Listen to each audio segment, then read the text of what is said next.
আরামে দোস্তারি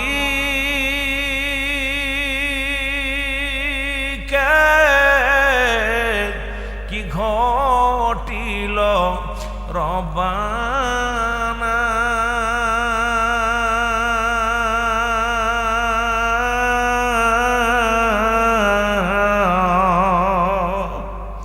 কলিজা ফাটি হুসাইন ডাকতে বলে হুসাইন, হুসাইন ডাকতে বলে হাসান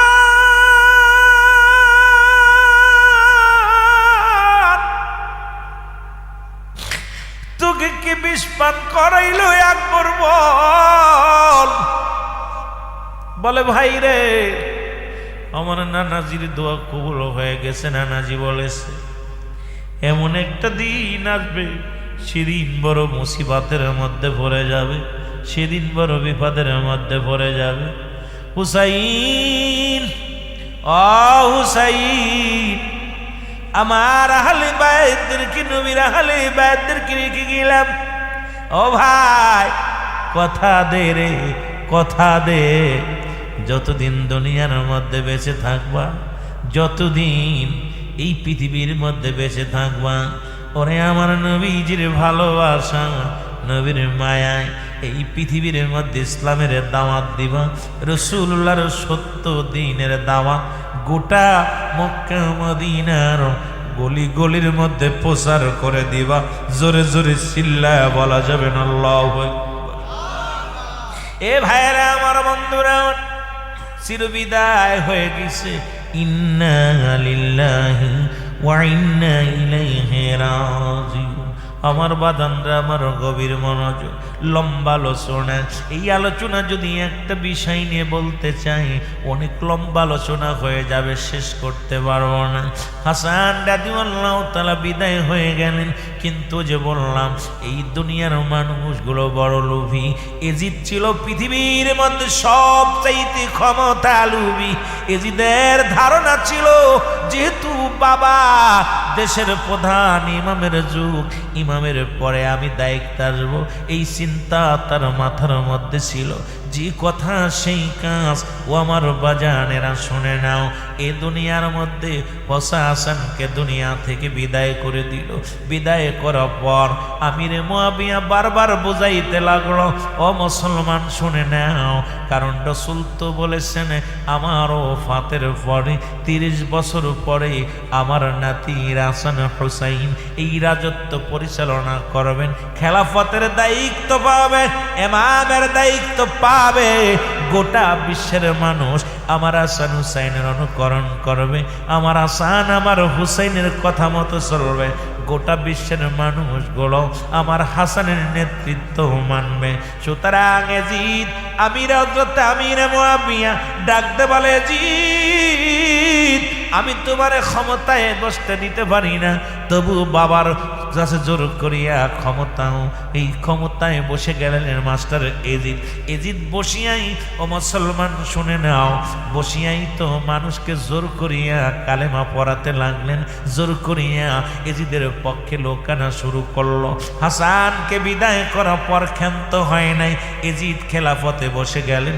বসিয়ে একটা চিঠি লেখলেন, লম্বা চওড়া আলোচনা, একটু খেয়াল করবেন দাদু ভাইয়েরা। এবার চিঠির মধ্যে লেখলেন, হুসাইন বর্তমান ইমাম হলাম আমি, আমার বাবার উত্তরসূরি আমি, বাবার পরেই খেলাফত পেয়েছি আমি। আমি তোমার চিঠির মধ্যে লিখে দিলাম তোমার দলবল সব নিয়ে আমি এজিদের অনুকরণ করো, আমার পায়ে ধরে ক্ষমা চাও, মাপ চাও, তাহলে তোমাদেরকে মাফ করে দিব, নয়তো হাসানের দশা হবে। হাসান যেমন দুনিয়া থেকে বিদায় হয়ে গেছে, তোমারও বিদায় হতে হবে। কারণ দেরি নাই, তোমরা মুসলমান শুনে নাও। হুসাইনের কাছে যখন চিঠিখানা আসলো, হুসাইন একটা চিৎকার মেরে ডাকতে বলে, নানাজি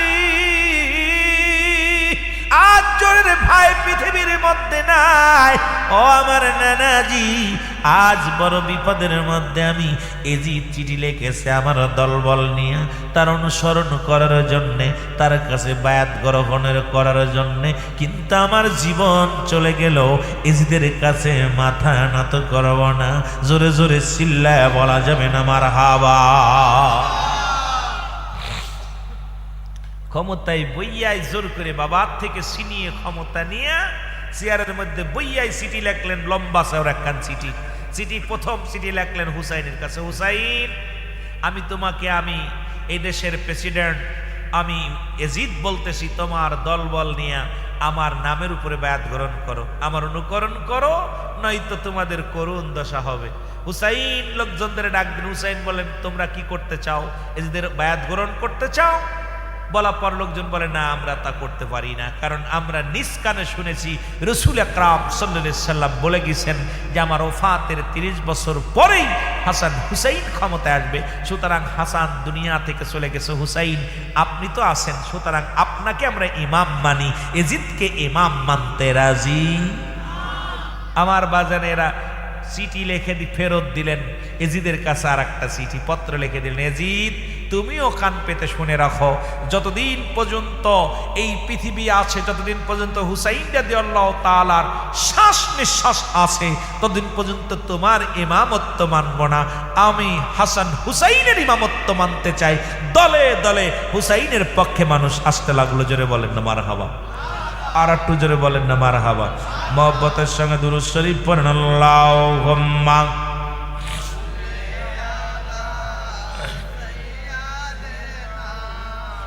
আরো জোরে বলেন আলা আলি সাইয়্যিদিনা। এমন হাবিব আমার মুক্তির কারণে এলো,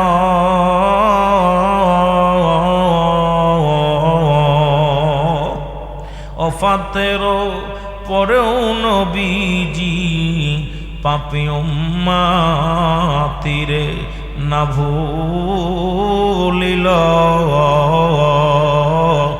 এমন হাবিব আমার, নাচিল আকাশ, নাচিল বাতাস, নাচিল কোন সৃষ্টিময়।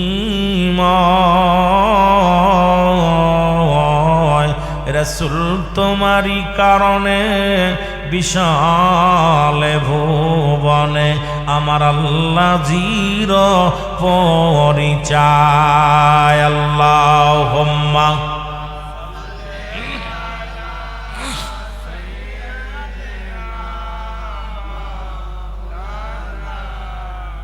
ওয়ালা আলি সাইয়্যিদিনা।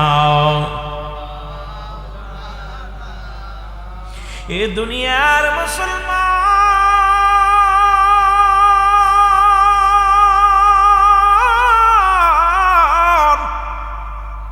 এজিদের ষড়যন্ত্র চিঠি পাইয়া আরো ক্ষিপ্ত হয়ে গেল।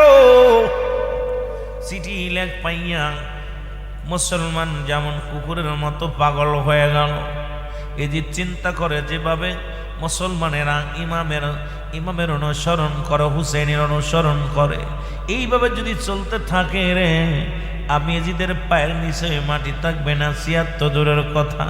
উনি ষড়যন্ত্র করে চিন্তা করেন, হাসানকে বিদায় করলাম, হাসানকে শহীদ করে দিলাম জহরে খাওয়াইয়া, এখন যদি হুসাইনকে হত্যা করি মক্কা মদিনায়, মানুষ ষড়যন্ত্র যদি জেনে যায়, আর যদি মানুষ জেনে যায় আমি হত্যাকারী, প্রথম আমি 1 নাম্বার আসামি, তাহলে আমার কেউ ইমাম মানবে না, আমার নেতৃত্ব কেউ মানবে না, টিকে থাকা বড় কষ্ট হয়ে যাবে। কিন্তু আমার শত্রু আর কেউ নাই, মক্কা মদিনার কেউ শত্রু নাই। আমার শত্রু ছিল দুজন, একজন শেষ হয়ে গেছে, আর একজন শত্রু সে হলো হযরত হুসাইন রাদিয়াল্লাহু তাআলা। এজিদের শত্রু এজিদও জানে আমার নেতৃত্ব একমাত্র হুসাইন মানবে না, এই জন্যে চির বিদায় করে দিতে হবে। হুসাইনকে বিদায় করলে মক্কা মদিনার রাজত্ব আমার হাতের মধ্যে, গোটা পৃথিবীর মানুষ আমাকে মেনে নিবে, কারণ আমার শত্রু মক্কার মানুষ নয়, আমার শত্রু মদিনার মানুষ নয়, আমার শত্রু কুফার মানুষ নয়, আমার একমাত্র শত্রু এখন হুসাইন। একে যে কোনো কৌশলে হত্যা করতে হবে, কিন্তু আশপাশে কোনো জায়গা মারলে হবে না, এমন কায়দাদের চক্রান্ত। উনি চিন্তা করলো যেভাবে হোক তাকে বিদায় করা লাগবে। কুফা নগরের গভর্নর ইবনে জিয়াদকে ডাক দিয়ে বলে, জিয়াদ রে শোনো, তোমাকে আমি এই প্রদেশের মন্ত্রী বানায়া দিব, তোমার ক্ষমতা দিব, নির্বাচন করা লাগবে না, আমি তোমাকে সিলেকশন করলাম, আরো পার পাবা, শক্তি পাবা, আমি যখন গদির মধ্যে ঠিক মতো বসতে পারবো, ও জিহাদ, তখন তুমি আমার কাছের মন্ত্রী হবা, কুফানগরের গভর্নর শুধু হবা না, অনেক মালামাল দিব, টাকা দিব, ধন সম্পদ দিব, পুরস্কার দিব, বিনিময় শুধু একটা, যে কোনো কৌশলে হোক চলে বলে, কারণ কুফার মানুষগুলো হুসাইনের ভক্ত বেশি, হুসাইনকে বেশি ভালোবাসে। হুসাইন যদি কুফার মানুষের মাঝে দাওয়াত পায়, নিশ্চিত ছুটে আসবে। তোমরা একটা কাজ করো, ও জিহাদ, দেরি করো না, তাড়াতাড়ি হুসাইনকে চিঠি দিয়ে আনার ব্যবস্থা করো, আনিয়া চিরবিদায় করে দাও। জোরে জোরে চিল্লায়া বলা যাবে না আল্লাহু আকবার।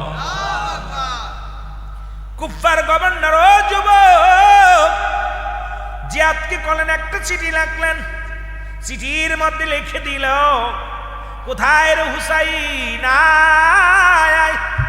কুফার মুসলমান মানুষেরা, কুফার জনগণ আপনার নামের উপরে বায়াত গ্রহণ করার জন্য পাগল হয়ে আছে, পালের মতো ছুটে আসবে, আয় আয়, আর দেরি করিস না। কোন রাবিগণ বলছে একটা নয়, দুটি নয়, 40,000, কেউ বলছে 12,000 সিটি, কেউ বলছে মুসলমান 400 সিটি, এইরকম, আবার কেউ বলে 72 সিটি। এইরকম চিঠিগুলো যখন লিখে পাঠাইলেন, চিঠিগুলো পাইয়া হুসাইন রাদিয়াল্লাহু তাআলা মুরব্বীদের সঙ্গে পরামর্শ করলেন, ডাকতে বলে, মুরব্বীরা রে, আমার বাবা সমতুল্য আমার বাবা নাই, আমার নবী নাই, নানা দুনিয়ার মধ্যে নাই, শেরে খোদা আমার বাবা জান দুনিয়ার মধ্যে নাই, জোরের ভাই নাই, তোমরা আমার দিনী ভাই, তোমরা আমার মুসলমান ভাই। পরামর্শের জন্যে সবাইকে ডাকলেন, মুরব্বীদের ডাকলেন, কারণ নবীজি বলে গেছেন, মুসলমান যেটা হুসাইন যখন ক্ষমতা আসবে তার আগেই তো 4 খলিফার বিদায় হয়ে গেছে। আমার নবীজির মা, আমার নবীজির বাবা তো তার আগেই চলে গেছে, নবীজির সাহাবীরা চলে গেছে, হাসান হুসাইনের মা বাবাও দুজনই চিরবিদায় হয়ে গেছে। ও মুসলমান শুনে নাও, 4 খলিফার বিদায়, মুসলমান হযরতে মা ফাতেমাতুজ জোহরার বিদায়, সবাই বিদায় হয়ে গেছে, ইন্তেকাল করেছে। এখন কে দিবে পরামর্শ? জোরের একটা ভাইও নাই। মুরব্বীদের ডাক দিয়া চিঠিখানা লইয়া হাতের মধ্যে দিয়া বলে, দেখো রে মক্কা মদিনার মানুষেরা রে, এই চিঠিগুলো কুফা থেকে আসে, কুফার মানুষেরা কালেমা পড়তে চায়, কুফার মানুষেরা মুসলমান হতে চায়, তোমরা কি বলতে চাও? লোকজনে বলে, না না হুসাইন, চিঠি যতই দিক না কেন, চিঠি দেখে আমাদের ভালো লাগে না, এর মধ্যে ষড়যন্ত্র ঘিরান পেতেছি।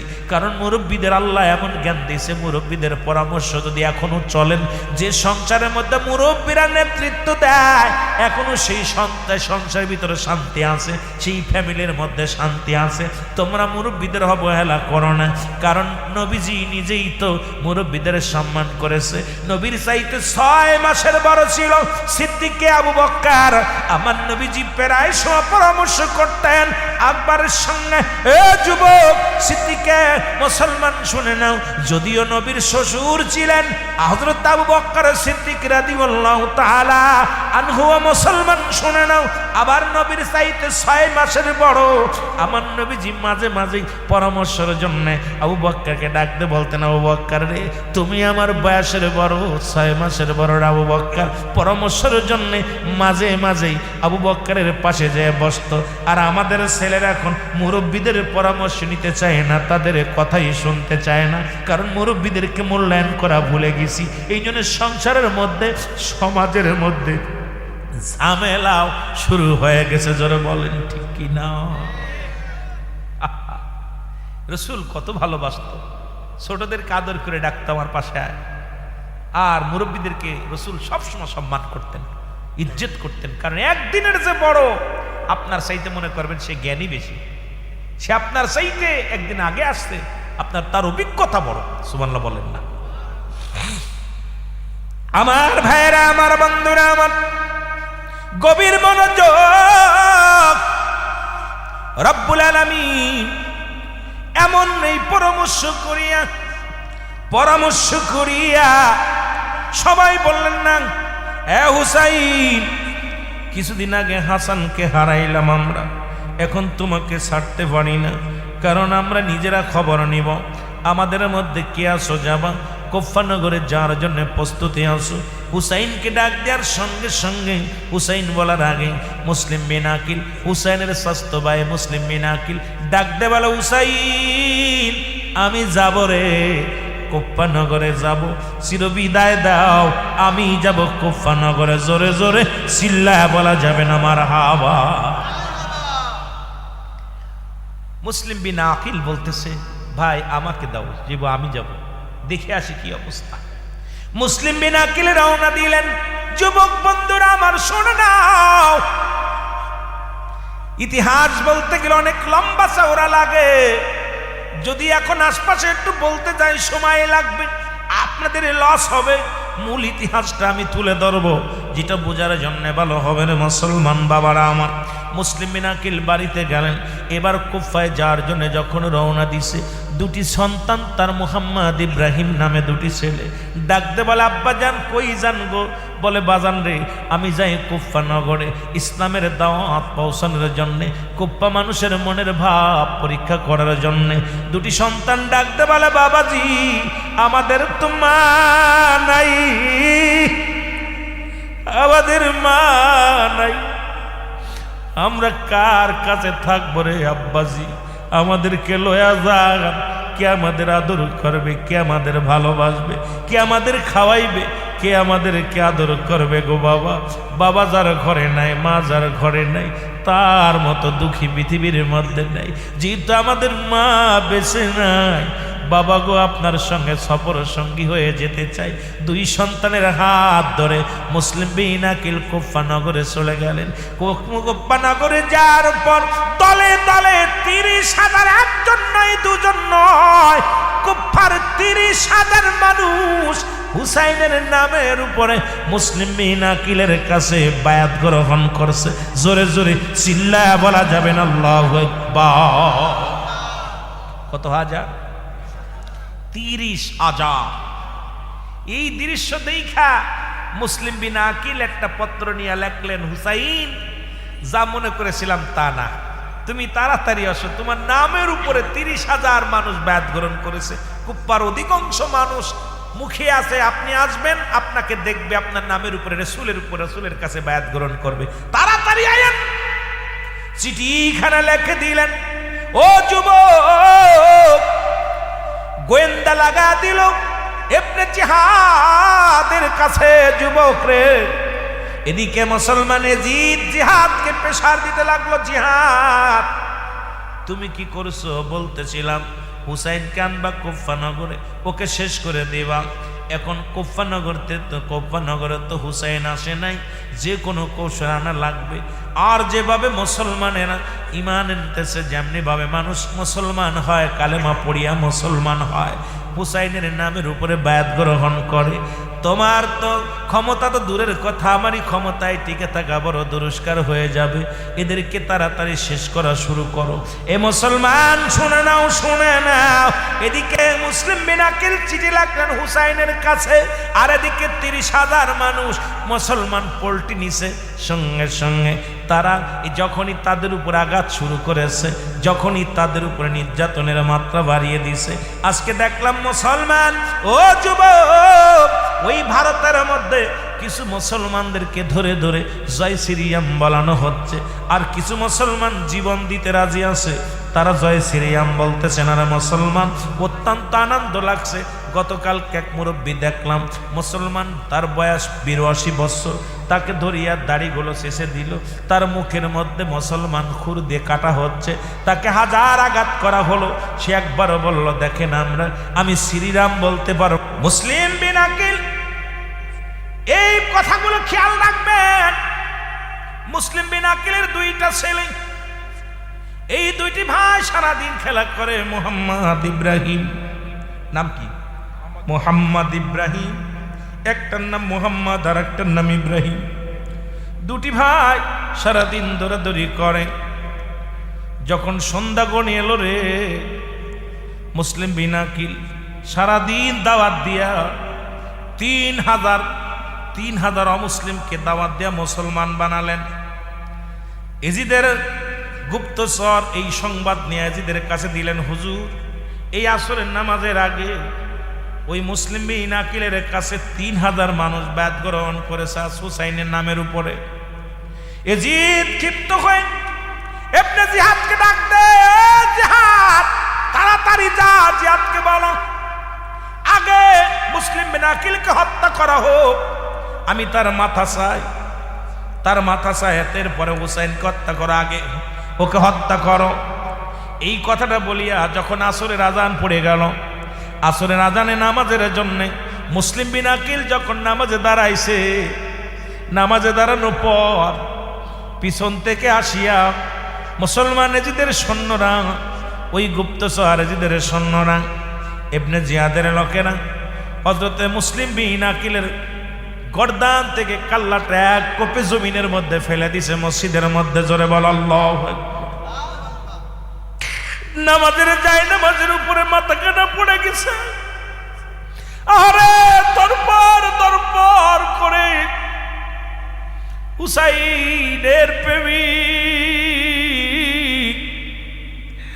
হুসাইনের প্রেমিক, নবীর প্রেমিক বিদায় হয়ে গেছে। এদিকে মুসলিম বিন আকিলের দুইটা ছেলে খবর শুনতে পাইল বাবার দুনিয়ায় নাই, বাবাকে হত্যা করেছে। এখন দুটি ভাই আকাশের দিকে তাকায় আর বলে, কোথায় রে বাতাস, কোথায় রে জমিন, যাও তাড়াতাড়ি উড়ে যাও, হুসাইনের কানে পৌঁছায় দাও, হুসাইন যেন কুফায় না আসে। কারণ কুফার মানুষের অস্ত্র ভালো না, তাদের মুখে একটা অন্তরে একটা, কারণ আমার আব্বাজানকে হত্যা করেছে, আমাকেও মেরে ফেলবে, হুসাইন তুমি যেন এখানে আসো না, হুসাইন তুমি যদি কুফা নগরে আসো গো তোমাকেও চির বিদায় করে দিবে, তোমাকেও বাঁচিয়ে রাখবে না। চিৎকার মেরে কাঁদতে লাগলেন। ইবনে জিয়াদ ঘোষণা করে দিলেন, তোমরা যদি কোনো মুসলিম বিন আকিলের দুটি ছেলেকে আমার জীবিত বা দুটি কাল্লা এনে দিতে পারো তাহলে তোমাদেরকে পুরস্কার দেয়া হবে। এই পুরস্কারের লোভে পাগলের মতো ছোটাছুটি শুরু করলো। আর দুটি ভাই সারাদিন ভরে পালায়া থাকে, রাত ভরে ছোটে, দৌড়ায়া দৌড়ায়া পালায় আর ডাকতে বলে, হুসাইন রে খবরদার খবরদার, কুফায় এসো না, কুফার মানুষ বালা না, কুফার মানুষগুলো বালা না, তারা তোমারে বাঁচতে দিবে না, আমার বাবাকে বাঁচতে দেয় নাই। এই বলিয়া পালাইতে লাগলেন। রাত যখন মুসলমান, দিন যখন হয়ে গেল, রাত করে দৌড়ায়, দিন করে পালায় থাকে। ওই মহল্লার মধ্যে ও যুবক একজনের খাজুরের বাগিচার মধ্যে দুটি ভাই যে বুক লাগাইয়া, দুটি ভাইয়ের সঙ্গে ভাইয়ের সম্পর্ক কত মধুর সম্পর্ক। ও মুসলমান, যার বড় ভাই নাই সে বোঝে বড় ভাইয়ের কি জ্বালা। ওই বড় ভাই তোরে কত কলে নিছে, ওই বড় ভাই রে কত আঘাত করেছো, বড় ভাইকে কত মারছো, তোমাকে মানুষ করতে যাইয়া বড় ভাই জীবনে লেখাপড়া ঠিক মতো করতে পারে নাই, তোমারে মানুষ করতে যাইয়া ওই বড় ভাইরা জীবনে কোনো দিন ভালো মতো একটু খায় নাই।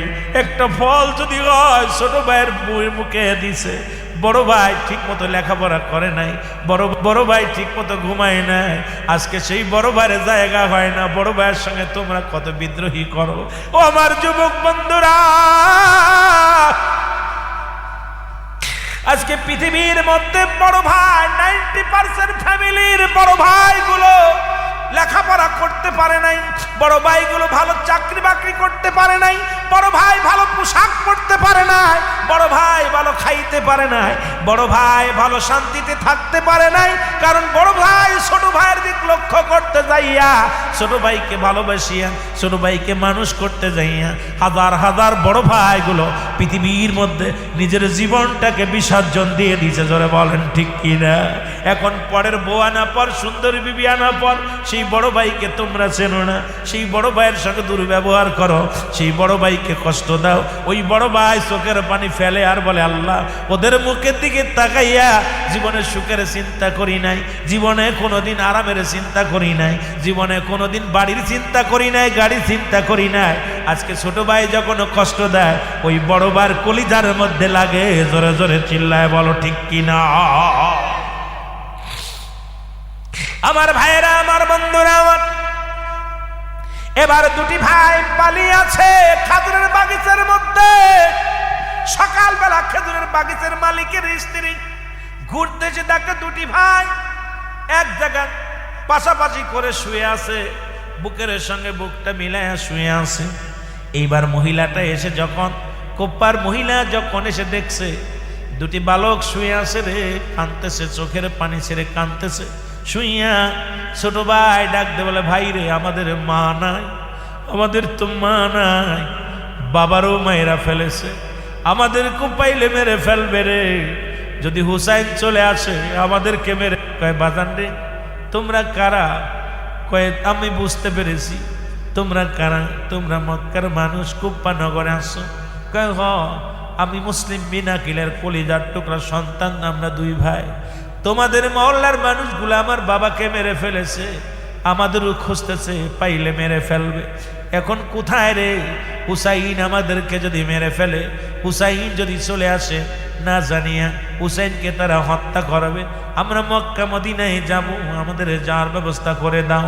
মেয়েটা দেখে পেটে খাবার নাই, দুটি ভাই অনাহারে, দুটি ভাইকে বুকের মধ্যে নিয়ে কয় বাজান রে, চলো আমার বাড়িতে চলো, খানা খাওয়াইয়া তোমাদেরকে নিরাপদে রাখবো। এবার দুটি ভাইকে বাড়ি নিয়ে খাওয়াইয়া, সুন্দর করে খাওয়াইয়া দুটি ভাইকে লুকায় রাখলেন একটা ঘরের মধ্যে। এদিকে মুসলমান ওই ঘরের মালিক, যিনি মুসলমান হারেস, ওই হারেস লোভে পড়িয়া খোলা তরবারি নিয়ে চলে আসলেন। আসিয়া বিবিকে ডাকতে বলে, বিবি রে, খাবার দাও, জলদি করে খাবার দাও। বিবি বলে, স্বামীরা এত ব্যস্ত কেন? কয় ব্যস্ত আছি, শোনো, পরে ইবনে জিয়াদ ঘোষণা করেছে যদি মুসলিম বিন আকিলের দুইটা ছেলে, নাম তার মোহাম্মদ ইব্রাহিম, যদি মারতে পারি 1000 টাকার পুরস্কার পাবো। এই পুরস্কারের লোভে আমি তরবারি নিয়ে ঘুরতেছি রে, তাড়াতাড়ি খাবার দাও। এই দুটি শিকারী যদি পায় তাহলে আমার না কতই না আমার উপকার হবে। এই কথা বলিয়া খানা খাইতে শুরু করলেন। পুরুষ মানুষের কণ্ঠ শুনিয়া মোহাম্মদ ইব্রাহিম, মোহাম্মদ ইব্রাহিম, ইব্রাহিম মোহাম্মদের গলা ধরিয়া একটা চিৎকার মেরে কান্দার বলে, ভাই রে, আর মনে হয় ফিরে যেতে পারবো না, আমাদেরকে বাঁচায় রাখবে না রে, আমাদেরকে মেরে ফেলাইব। দুটি ভাই চিৎকার যখন কান্না, মুসলমান এমনি মুসলমান আসলো, হারেসের কানে এসে লাগলো। হারেস বলে, বিবিরে, কান্নার আওয়াজ শোনা যায়, এই কান্না কাদের আওয়াজ? বিবি বলে, স্বামীর এইটা কুপ্পাবাসীর কান্না, পাশের বাড়ির কান্না।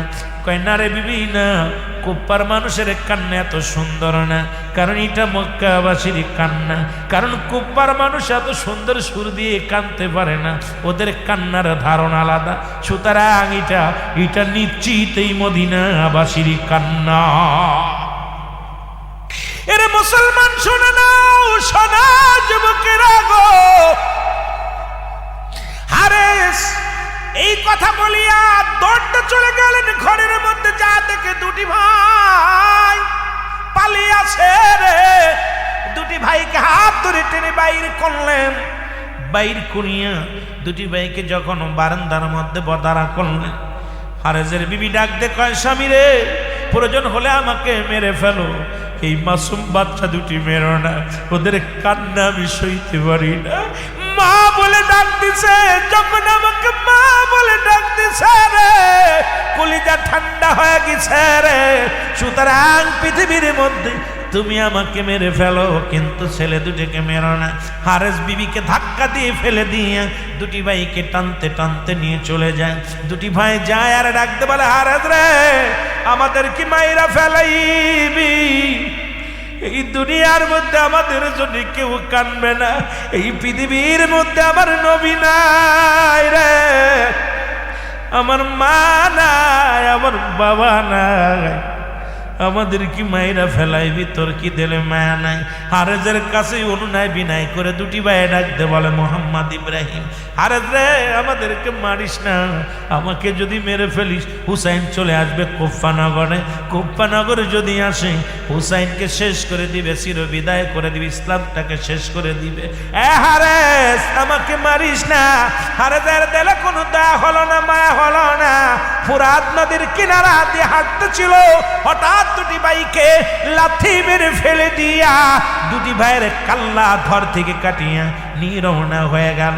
দুটি বার কাটা বডি এক হইয়া ডাকতে বলে, ইয়া মুহাম্মাদান, ইয়া মুহাম্মাদান, ইয়া নবীজি, ইয়া রাসূলুল্লাহ, ইয়া রাসূলুল্লাহ বলে ডাক দিলেন। হারেস পিছনের দিকে তাকায় দেখে রে কাটা বডির ভিতর থেকে ইয়া মুহাম্মাদান কয়ে শব্দ হয়, ইয়া রাসূলুল্লাহ বলে শব্দ হয়। হারেস দেখতে পারলেন দুটি ভাইয়ের বডি এক হয়ে গেছে। বড় ভাই ছোট ভাইয়ের কাটা বডি দুইটা বুকের সঙ্গে বুকটা মিলাইয়া, মুসলমান শুনে না, চিৎকার মার আওয়াজ শুধু শুনতে পায়। হারেদের দিলে মায়া হলো না। এরপরও দুটি কাল্লা নিয়ে রওনা হয়ে গেল। এদিকে মুসলমান, ওদিকে হুসাইন রাদিয়াল্লাহু তাআলা মুসলমান ৭২ জন লোক নিয়া সাথী সঙ্গীদেরকে নিয়ে মুহররমের ১ তারিখে রওনা দিলেন। মুসলমান কুফার দিকে রওনা হয়ে গেছে। জোরে জোরে চিল্লায়া বলা যাবে না আল্লাহু আকবার। মই কারবালায় যাইতে পারলাম না রে আমি। আর একটু জোরে জোরে চিল্লায় বলেন, কারবালায় যাইতে পারলাম না রে আমি। আরো জোরে জোরে চিল্লায় বলেন, কারবালায় যাইতে পারলাম না রে আমি। যাই কোথায় আছেন গো দয়াল নবী, হাসান হুসাইনের প্রেমে কান্দি আমি। কোথায় আছেন গো মোর নবীজি, হাসান হুসাইনের প্রেমে কান্দি আমি। দিদার দাও গো ও গো নবী, দিদার দাও গো ও গো নবী। দূরে রাইখো না গো নবী, দূরে রাইখো না। কারবালায় যাইতে পারলাম না রে আমি। মহব্বতে চিল্লায় বলেন, কারবালায় যাইতে পারলাম না রে আমি, যাইতে পারলাম না। কারবালায় যাইতে পারলাম না রে আমি। এ দুনিয়ার মুসলমান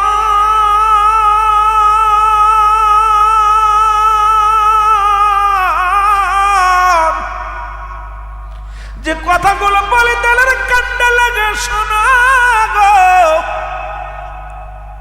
হুসাইন রাদিয়াল্লাহু তাআলা মুহররমের ৭ তারিখ হলো গো তাবু গাড়লেন।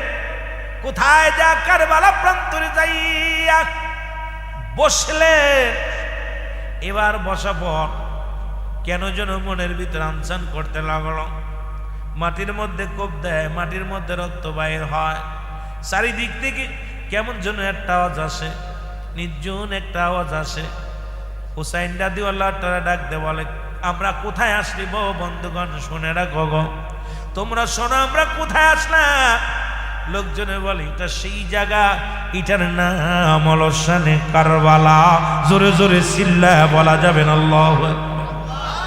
হুসাইন ডাক দে বলে, বন্ধুরা রে আর দেরি করো না, তাবু করো, তাবু করো, এখানে তোমরা দাঁড়াও। এই মুহররমের মুসলমান শুনে নাও, এই ৭ তারিখ হয়ে গেল, আজকে ৬ তারিখ দিবাগত, আজকে ৭ তারিখের রাত পড়ে গেছে রে মুসলমান। আজকে ৬ দিন ৭ দিন চলে গেল মুহররমের মুসলমান। আজকে ৬ দিন চলে গেল, ৭তম রাত এসে গেল। এই মুহররমের আমার বাজানেরা খুব গুরুত্ব দিয়া কথাগুলো শুনবেন।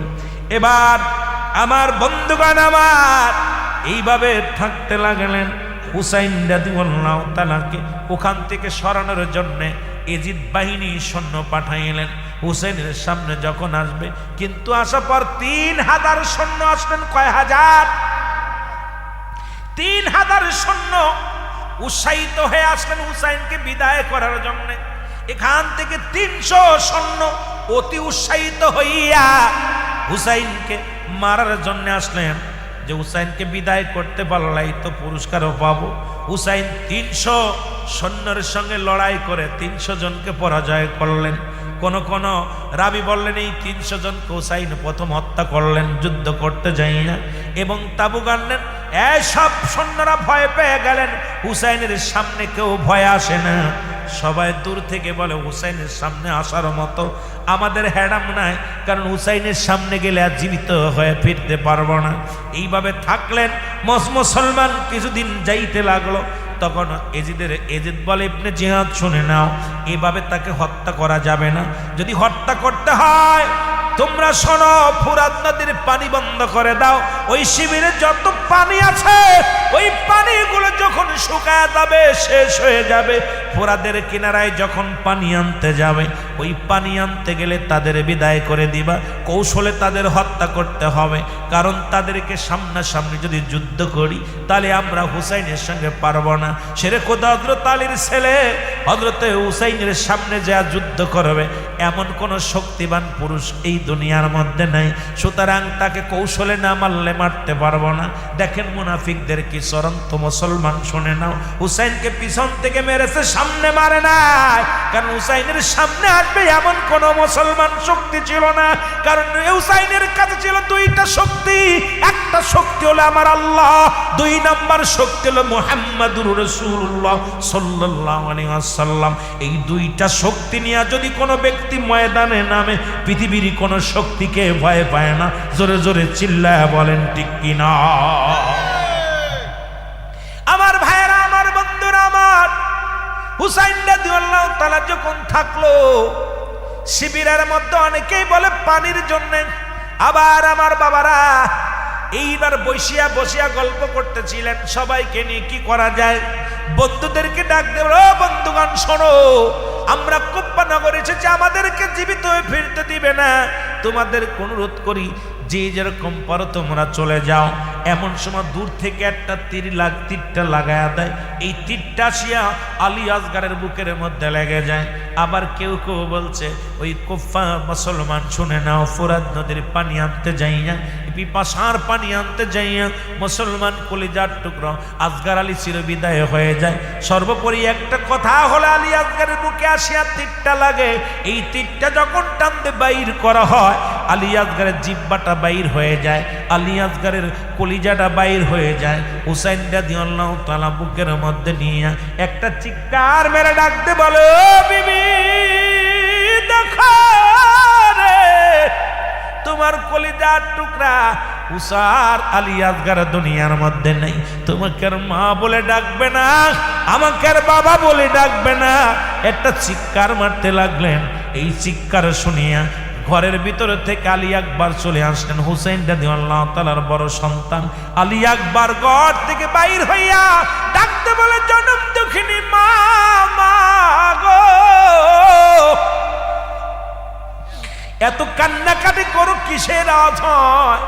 ডাকতে বলে, আলী আকবর রে তাকায়া দেখ, জোরের ভাই আর দুনিয়ার মধ্যে নেই, তোর আলী আসগার আর দুনিয়ার মধ্যে নাই। আকবর রে দেখ, চিরবিদায় নিছে। নিষ্ঠুর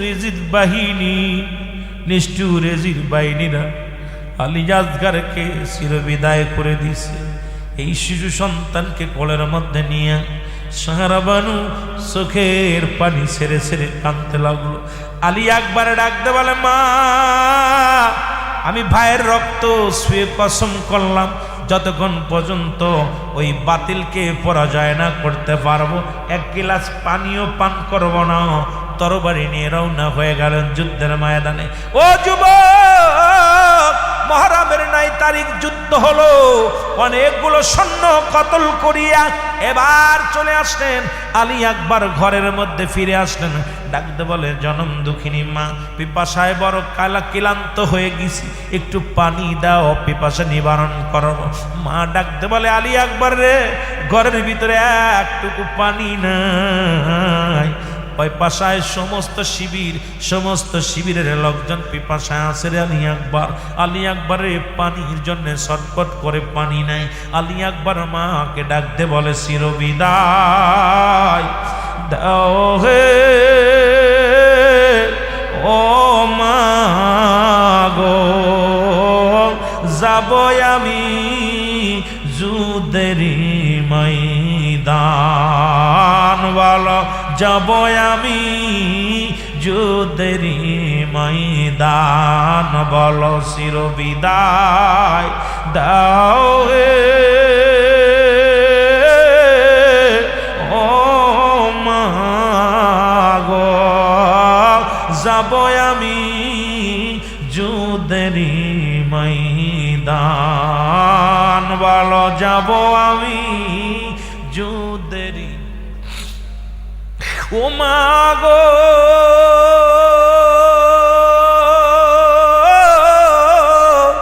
নাই যে ধরায় জোরেরি ভাই,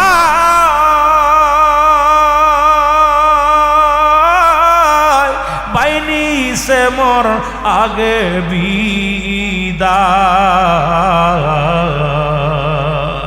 যাব আমি ওই না কারবালায়, ও মা গো, যাব আমি যুদ্ধেরি ময়দান, বলো চিরবিদায় দাও হে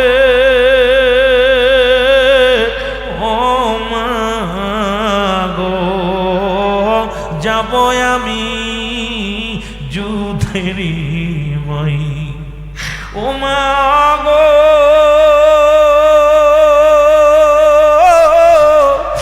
না যাই যদি যুদ্ধে আমি শিরোঋণী হইব আমি গো, ও মা গো, না যাই যদি যুদ্ধে আমি চিরঋণী হইব আমি গো। ভাইয়ের জন্যে ভাই জীবন দিতে যায়, ও মা গো, যাব আমি যুদ্ধেরি ময়দান, যাব আমি যুদ্ধেরি ময়দান।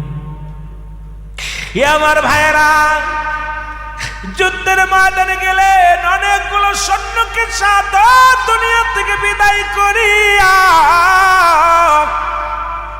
হুসাইন রাদিয়াল্লাহু তাআলা নিজেও শাহাদাতের পেয়ালা পান করলেন।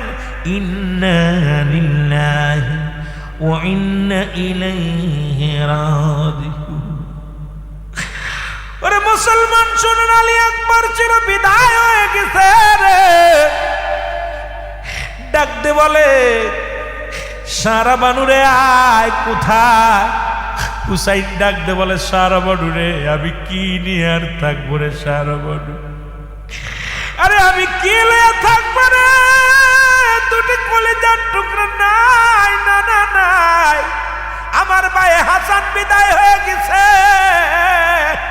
ওরে রাসূলুল্লাহর সৈন্যরা বিদায় হয়ে যায়, কিয়ামতের ময়দানে আমি কি জবাব দিব রে? আমি যাব যুদ্ধের ময়দানে।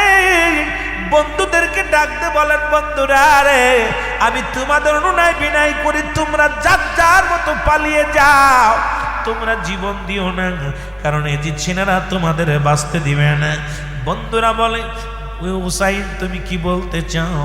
হুসাইন ডাকতে বলে, তোমরা আমার চেহারা দেখলে কেউ যাবে না, কারণ মায়ার জালে পড়ে যাবা।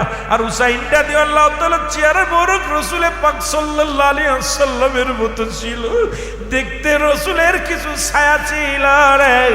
যখন দেখতো মানুষ প্রাণ ভরে তাকাইয়া, হুসাইনকে প্রাণ ভরে দেখতো মানুষ, তারা প্রাণ ভরে মুসলমান চোখ জুড়াইয়া দেখতো।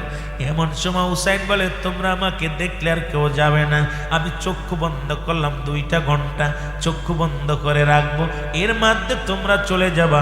হুসাইন রাদিয়াল্লাহু তাআলা তাঁবুর মধ্যে যায় চক্ষু দুটো বন্ধ করে রইলেন। 2 ঘন্টা পরে যখন চক্ষু খুললেন, চক্ষু খুলে দেখে রে একটা বন্ধু বান্ধব পালাই নাই, সবাই হুসাইনের চারিপাশে বসে বসে কাঁদতেছে। হুসাইন বলে, তোমরা কেন যাও না? ডাকতে বন্ধুরা বলে, সাথীরা বলে, হুসাইন তুমি ভাবলে কেমন করে তোমাকে আমরা এই বিপদের সময় একা রেখে চলে যাই? কিয়ামতের ময়দানে রাসূলের কাছে কি জবাব দিব? আমার আল্লাহর কাছে কি জবাব দিব? মরতে যদি হয় একই সাথে মরব, বাঁচতে যদি হয় একই সাথে বাঁচবো। হুসাইন রে চলো যাই, আমরা জিহাদ করে বাঁচবো, যুদ্ধ করে বাঁচবো। হুসাইন রাদিয়াল্লাহু তাআলা এবার মুসলমান ডাকতে বলে, সারাবানু রে আমার বিদায় দাও, আমি যাব যুদ্ধের ময়দানে। জোরে জোরে চিল্লায় বলা যাবে না আল্লাহু আকবার। চির বিদায় দাও হে ও জয়নাব রে, ডাকিতেছেন নানাজি আমার, বলো ডাকিতেছেন নানাজি। হুসাইন ডাক দে, আমার সাথে বলেন, চির বিদায় দাও হে ও জয়নাব রে, ডাকিতেছে নানাজি আমার, বলো ডাকিতেছে নানাজি। ও জয়নাব রে কোথায় আমার নানার পাগড়ি, কোথায় আমার বাবার তরবারি, জলদি তুমি আমায় এনে দাও। ও জয়নাব রে ডাকিতেছে নানাজি আমার, বলো ডাকিতেছে নানাজি আমার, বলো চির বিদায় দাও হে জয়নাব রে, ডাকিতেছে নানাজি। মোর নানাজি আদর করে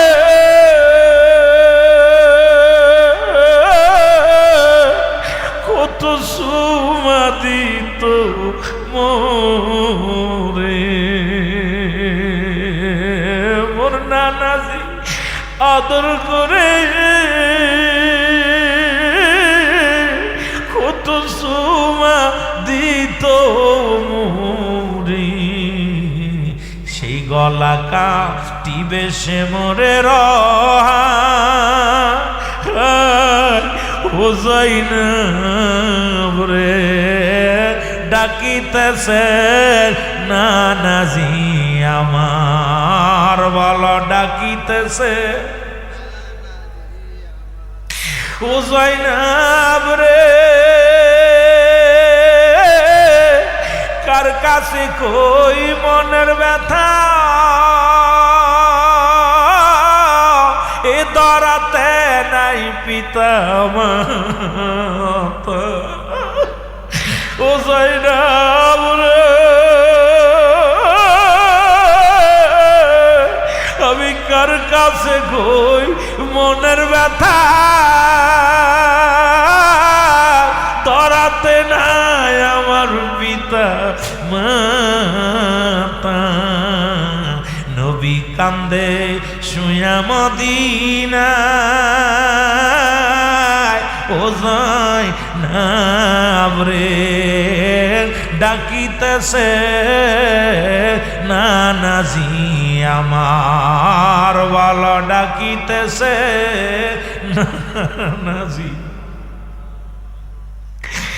আবার ভাইরা হুসাইন ডাকতে বলে যাই না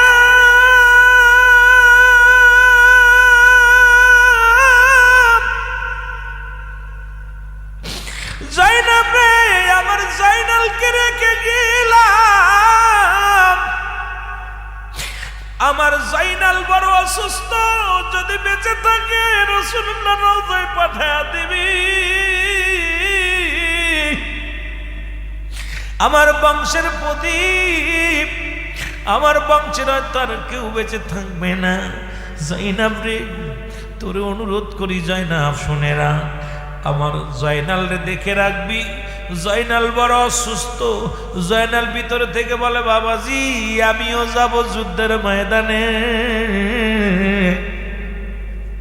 হুসাইন বলে জয়নাল রে আমি রেখে গেলাম মোর নানাজির জন্য রে তোরে রেখে গেলাম ওই মদিনায় মনোয়ারায় ফিরে যাইয়া জয়নাল আমি হুসাইনের সালাম কানি নানাজির কদমে পৌঁছায় দিবি ডাকতে বলো জয়নাব জয়নাব রে আমি তোরে যাবার সময় কিছু ওসিয়াত করে যাই একটু মন দিয়া শুনলে জয়নাব জয়নাব বলে জি হুজুর বলেন বলে জয়নাব রে এই তাড়াতাড়ি নিয়ে আসো আমার নানাজির পাগড়ি মারক নিয়ে আসো পাগড়ি মারক আনা হলো পাগড়ি মারক হুসাইন